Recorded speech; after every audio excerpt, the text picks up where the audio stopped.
Hi, Judah family. I hope you can hear me okay. Let's see. Yes, I see the microphone's working. Welcome. Good night. Good evening, everybody. All right, let's dive in. Let's take a few minutes to just quiet our bodies and relax and meditate. I know I particularly need it. I'm coming out of a stressful hour or two, and then we'll get started. Thank you for being here. Welcome.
Hello, good evening, family. Judah here. Welcome to this Sunday evening channel. Welcome. We are glad you are here. The vessel is very glad we are here as well. She is glad for our assistance, not just in the sharing and the serving of you and others, but in our service. She welcomes our service in her own life, our wisdom and counsel, our power and insight.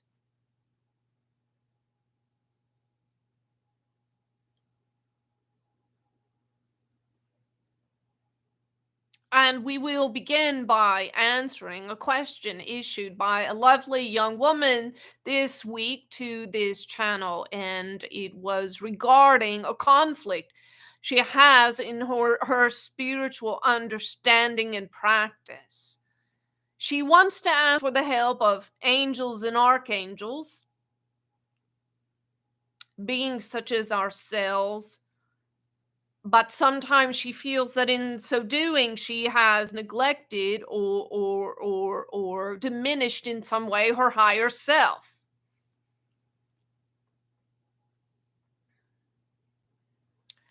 And this causes an interior conflict. So we'd like to clear that up. The higher self is a very valid resource for the living of your life. It is as valid as angelic help, the help of archangels. It is as valid as help from other cosmic guides. It is as valid as information from the Akashic records. It is as valid as source because you are a fractal, a part of source. And so we will share that all of these sources are valid, and also ascended masters and enlightened beings are valid sources of assistance for your life. And so it doesn't really matter which of those sources you call on, because they are all fed from the same source, you see. A river can have many tributaries, and each tributary will have the same qualities of the spring, the source that feeds them. There are times, however, in a human experience where it is very difficult to access one's higher self for one reason or another. Perhaps there are unwanted external forces and pressures. Perhaps there is emotional milieu and mental constructs that are obstructing from your 3D, 4D reality. And so it can be at sometimes difficult to discern and access your higher self. And that is a wonderful time to ask for angelic help, because angels are particularly skilled, and other cosmic guides, in clearing debris which is obstructing your soul and helping you to realign with your soul. But understand that angels are not offended when you rely on your higher self. Source is not offended when you go to your higher self or angels for assistance. Cosmic beings, other beings, they do not hold themselves as being higher and mightier than you. This is not a pyramid or Ponzi scheme, you see. They are in support of your alignment with your higher self and your love and trust in the voice that you have to offer. So ask whomever you will amongst these resources, and know that they are all one and the same, one and the same, one and the same, fed from the same source. And if at times your higher self seems somewhat inaccessible to you for whatever reason, there is no judgment there. You may ask others for help, the ascended masters, cosmic and interstellar races, angels, and of course, universal consciousness and source energy. You may also want to ask for angelic help when you are struggling to find the higher vibration that you're seeking of your higher self. For angels have the grace and capacity to live more consistently in their high vibrational state, as opposed to humans. And so it is a very easy way to raise your vibrational frequency and elevate your status, your emotional and mental status.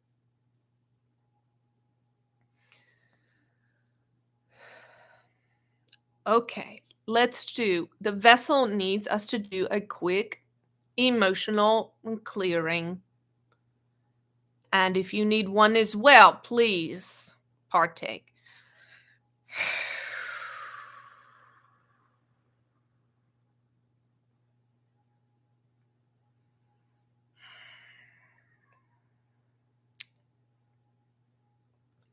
Invite the Pleiadian sisters to assist here.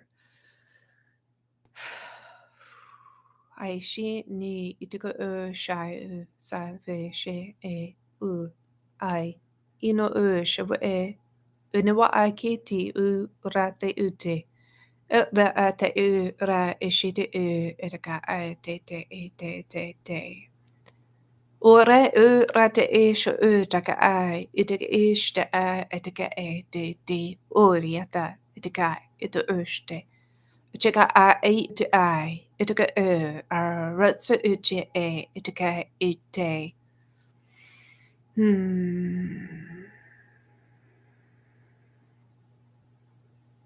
Yeah, and while we're kind of on this vein, I want to read Anne Marie's question and channel about that. She said, because Anne Marie, I'm feeling exactly like you might have been feeling when you wrote this.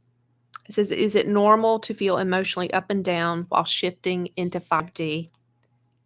And are grounding and resting while feeling my feelings the best way to get through this seemingly tumultuous time?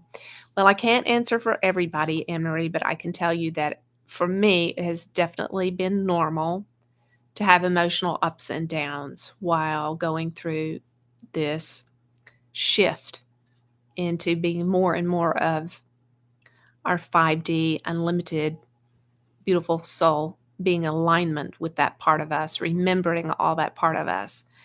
Um, Sometimes it's because there's old stuff in me that's arising that needs to be cleared. I may or may not be conscious of it. Um, Sometimes it's just flat out my ego.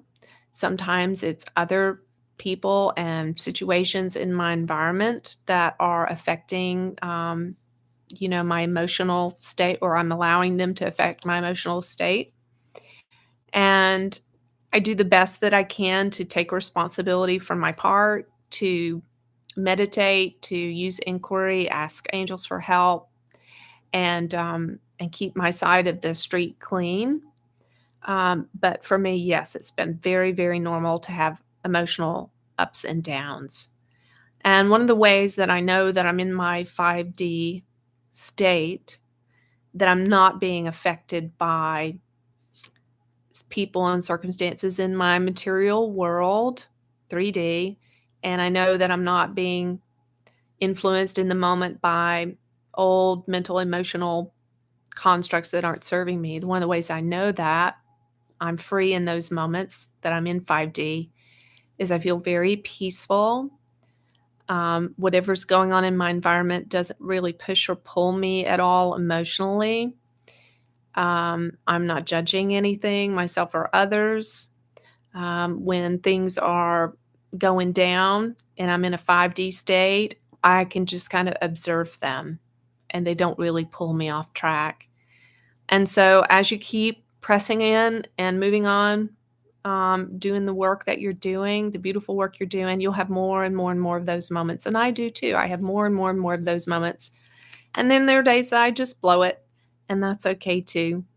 And, we just love ourselves through that, do the best that we can to love and trust in the process, love and trust in the beautiful help and assistance that's there for us, even when, we can't feel them or we think we're just really messing it up. They're still there, and everything really is okay. 5D, our 5D self knows that everything's okay. The 4D and 3D will tell us it's not. Everything's hell and everything's going to go to shit and it's all a mess. And, all those 4D thoughts inside of us and outside of us, constantly projecting fear and doubt, fear and doubt, fear and doubt. And so as you keep shifting up more and more and more, you'll have the grace to love and trust. You'll have the grace to relax when your fear and doubt is stirred up or kicking around. You'll relax more. And really, you answered your own question, sweetie, and it was exactly the right answer. You said, are grounding and resting while feeling my feelings the best way to get through? Yes. Grounding, putting your feet on the ground as much as you can, bare feet if you can. Grounding yoga sometimes helps me a lot, just doing those poses down on the floor, hugging the ground. If it's not too cold, get outside and just lay on the ground. Resting, yes. Resting. Feeling your feelings, yes. You don't have to stuff them, and you don't necessarily have to express them, particularly if it's going to hurt somebody. You just feel them. You feel them running like energy through your body. And there are times where I blow it and I hurt people with whatever's arising in me, and I do the best I can to make it right, and I forgive myself and move on. Great question, Anne-Marie. Thank you. Okay, I want to go back into channeling, and we're going to talk about tonight the miracle of thought. The miracle of thought. Here we go.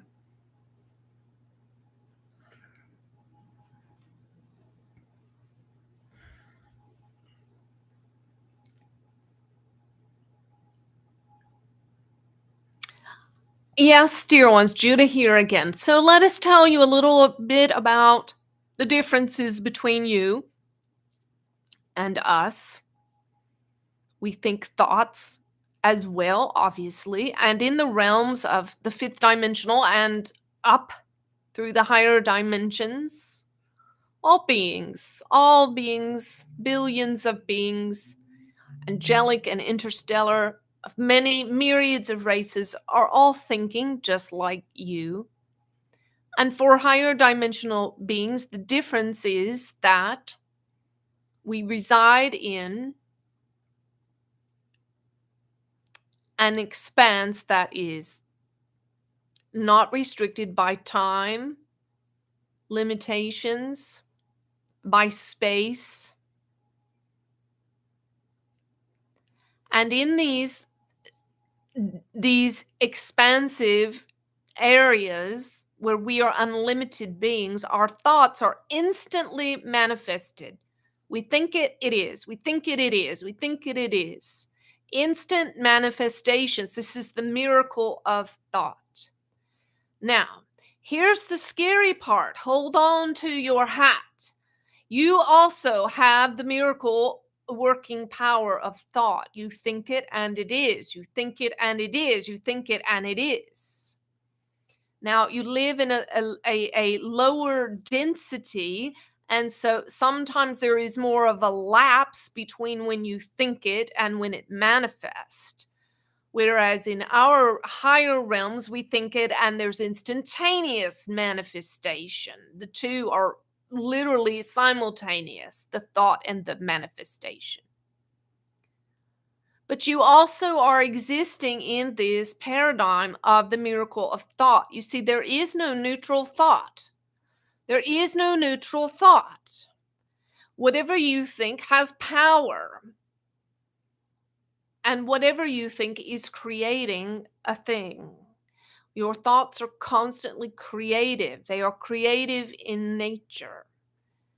So, what is the big difference then between the miracle of our thought and where we dwell, where we're manifesting continually good things, miraculous things, powerful wisdom and healing and blessing from our realm with our thought? What is the difference between you and ourselves?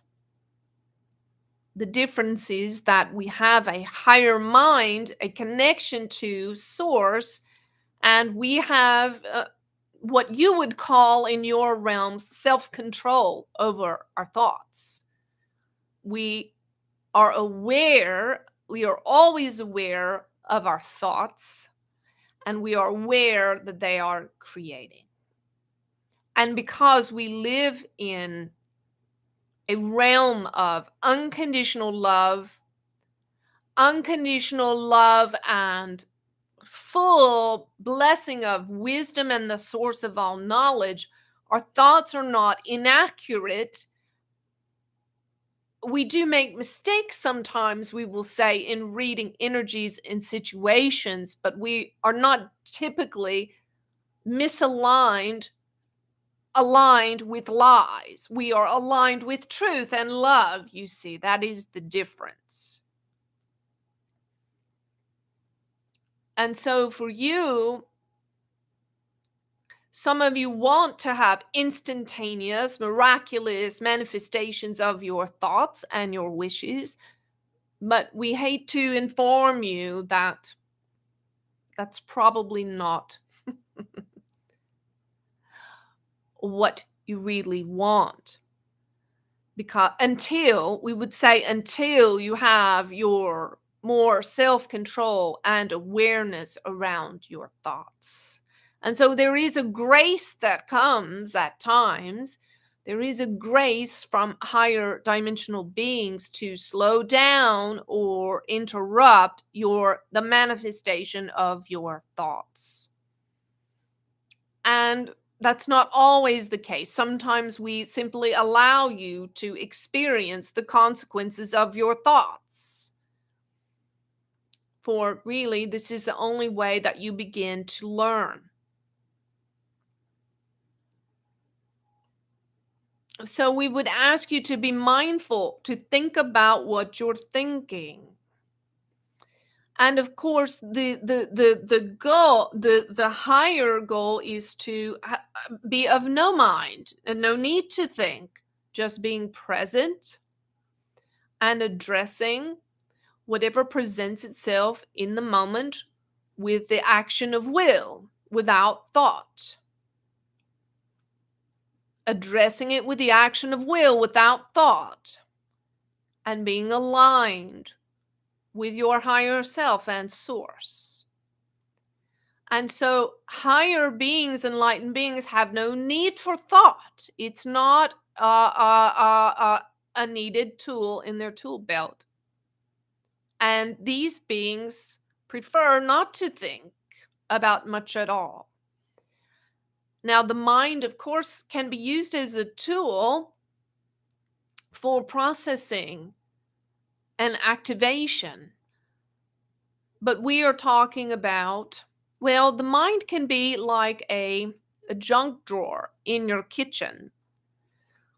There are so many thoughts in there that the drawer becomes stuffed, and it's hard to find anything that's worth digging through the drawer for.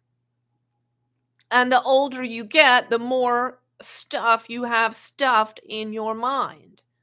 And the more difficult it is to retain what is helpful, because there's so much in there. And this is why people experience memory loss in aging, because they have too many thoughts stuffed in their mind, like things stuffed in a junk drawer in the kitchen. So to clear out the mind, to be of no mind, to think of nothing at all, is where you are headed on your ascension. But we will say it's quite a fruitless practice to try to make yourself stop thinking.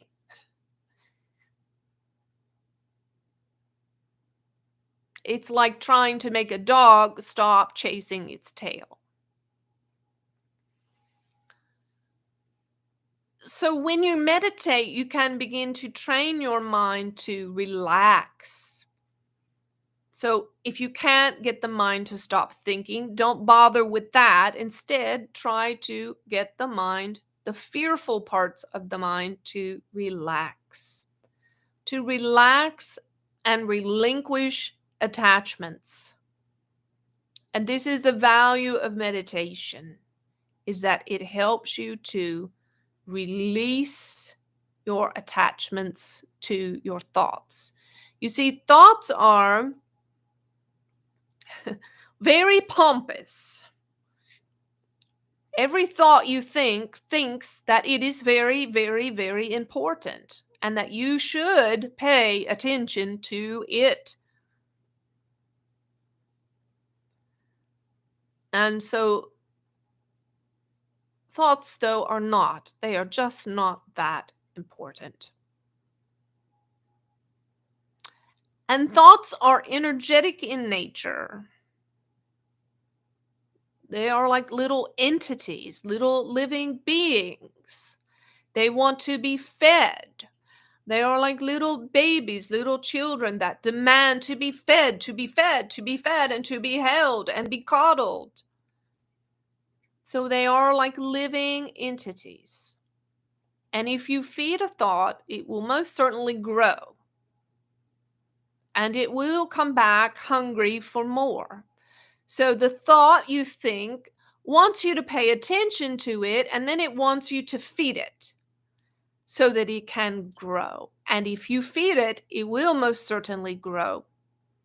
And before you know it, you have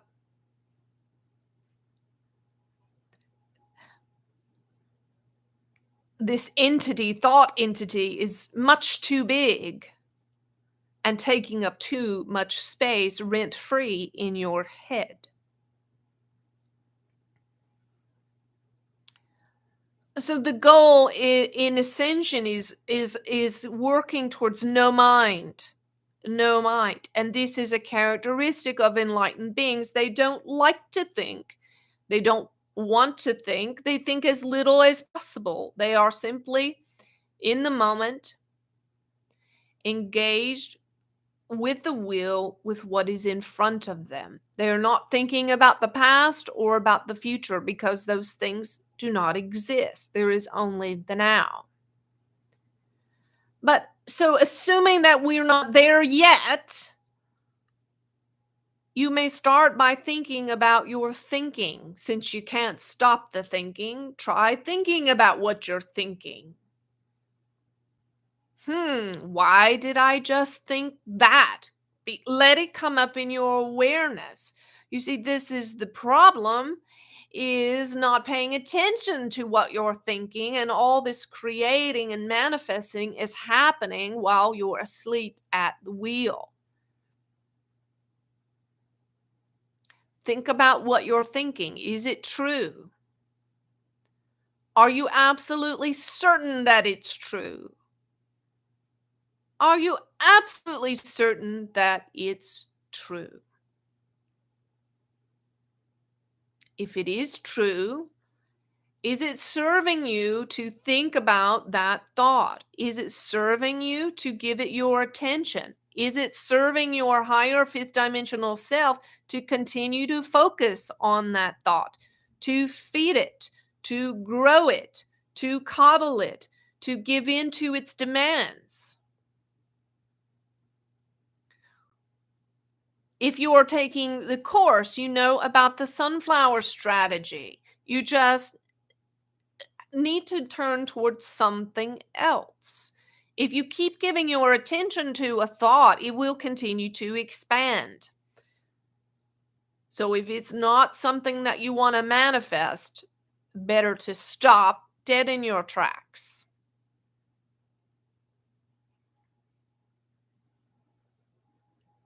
So your thoughts are magical and you are a magician. And all of your thoughts are creative. So if there is something in your life right now that you do not want, this is the hard part, my dears. It is always the hard part for this vessel. Take responsibility. You have created it. Likely, if it's something you really don't want, obviously you didn't intentionally create some difficult, challenging, painful circumstance for yourself. Of course you didn't. But on some unconscious level, some part of you might not even be a part of you from this life. It could be from a past life, but some part of you on a subconscious level is creating everything in your reality. So these things that are appearing that you don't want are appearing for a reason. They are mirrors to show you yourself. Now, you can cover up the mirror and pretend that you're not as you are. But the mirror in front of you, the situation, the person, the conversation, the things in the culture that you see that you can't stand, that you wish would change or be different, those are mirroring to you some part of yourself.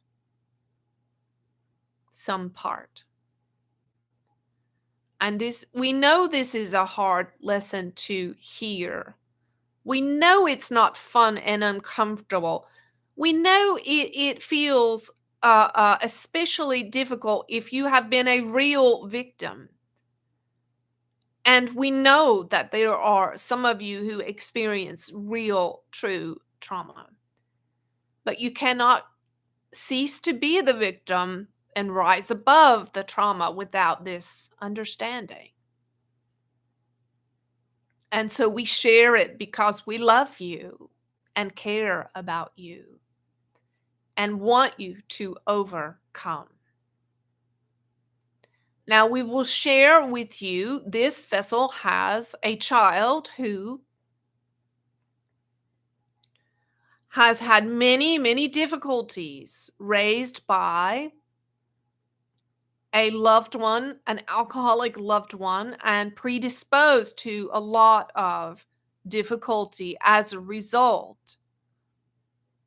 And this child has struggled with addiction, struggled with poverty mentality, struggled with temper, and many other things. And this child is now a young person, a young adult. and has many, many valid reasons that he could blame the important people in his life.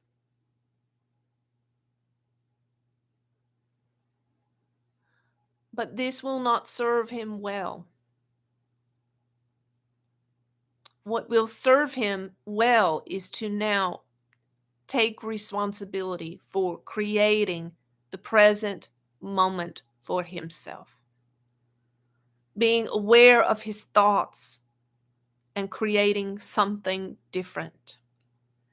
Now, on the side of the vessel's part of the relationship with the child, when conflicts and difficulties arise, she has created that for herself. And so she can look at the child as a mirror, and say, there I am. There I am. That's me. I'm the black sheep. I'm the black sheep. I'm blowing it. I'm blowing it and blaming others. I'm blowing it and blaming my parents or my upbringing or my situation. I do that. That's me. I do that. I see myself. I see myself in the mirror of my child. And I am thankful that my child is mirroring to me, mirroring myself to me. He is another me. He is another me. And I am creating this reality. And so this vessel understands that when she can love herself, when she's blowing it big, love herself when she's blaming, love herself when she's failing, love herself when she's being addictive or whatever it is the mirror is showing her, the mirror of her child is showing her, when she can fully embrace what she sees in the mirror of her child, fully embrace them as parts of her, yes, parts of her,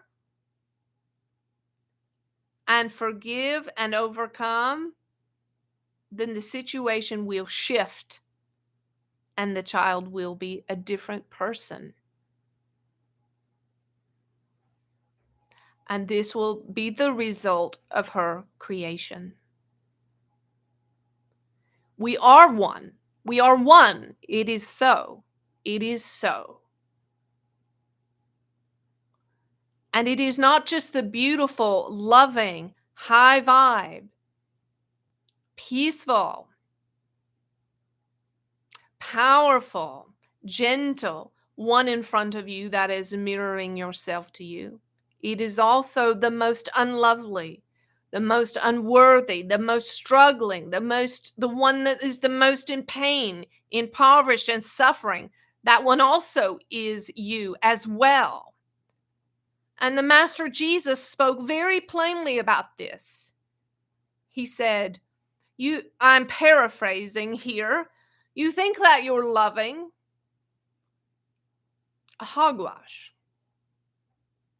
Anybody can love someone who loves him. To love the one that is your enemy, that is to love. So love your enemies, do good to those who persecute you and say all manner of evil against you. Love that one. You see, and this command of Christ was born out of this understanding that we are all one. We are all the Christ. We are all one, all the Christ. And that doesn't mean just the ones that are supposedly, quote, getting it right or being spiritual or have their shit together. It is for the ones that are in pain, for the ones that hurt, for the ones who are asleep and unaware and unawakened. And so when someone in front of us is presenting us with a mirror and they are spiritually sleeping, they don't get it. We must look at ourselves and say, oh, that is a mirror for me. There are places where I'm asleep, places where I don't get it. If they're lying to us, we ask ourselves, how am I a liar? How am I being dishonest? You see. And so we cannot grow spiritually if we are rejecting our mirrors. And this is why the issue of boundaries and the psychological talk around boundaries can be very damaging for spiritual growth.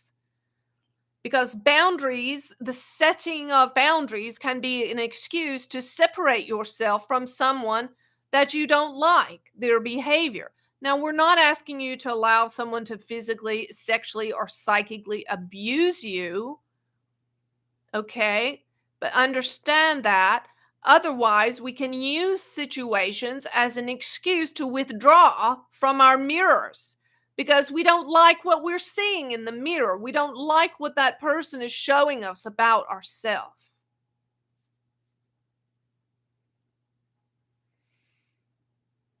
Okay, tough stuff tonight. We know, but we understand that the ones of you who are here are serious about growing. You're serious about getting rid of your ego. Perhaps you're feeling like this vessel. This vessel is just downright sick of her ego. She does not want to have it around anymore. It's outlived its usefulness to her.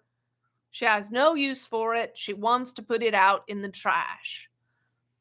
And so we appreciate and we applaud your willingness to sometimes hear the tough things. We know that it's because you're serious about growing. Not too serious, but serious about growing. And yes, have a laugh at yourself when you blow it big. Have a laugh. It's okay. It's okay. The atmosphere always with Judah for you is this: unconditional love and acceptance at all times. All times, unconditional love and acceptance. And that is why we will speak the truth to you and not mince words. It is from love. And the Master Jesus also said, this is how you know you are true son or daughter of God, that you are not spared discipline.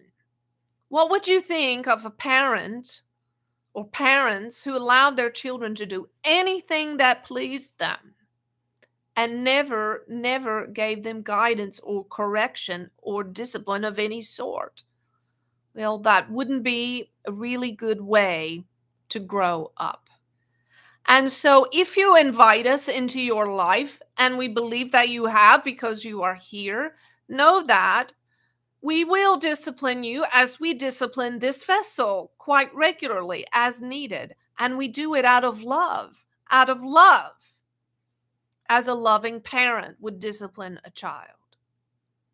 And this is an honor because it means you are a true son, a true daughter of God, a true heir. For what king or what queen would leave their inheritance to a child who refused to be disciplined in any way? Of course they would not. They would not squander their life's work and the authority of overseeing the kingdom to a child who had no self-control and no willingness to be disciplined in any good way. And so for those of you on a fast track to being the heirs, the kings, queens, the princes and princesses of this earth, then we give you thanks for receiving this message. And as always, take what you like and leave the rest.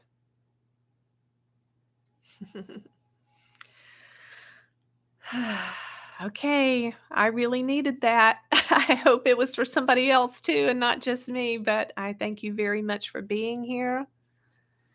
Um, we're just sending you all our love, and we love getting your notes and your emails and your questions. And the questions that I didn't get to, I will get to sometime this week or next week. I love the questions. They're very awesome. They're awesome. They're powerful. They're important. When you ask them, I know that it's not just for you. There are many other people that have the same things on their mind. And so the ones that I don't get to on Sunday night, I'm trying to do those individually during the week and email them out to you and put them on YouTube. And there might be a time where I can't do that anymore, but as long as I'm able to, I will. Okay, I love you guys. I'm signing off for now. Bless you.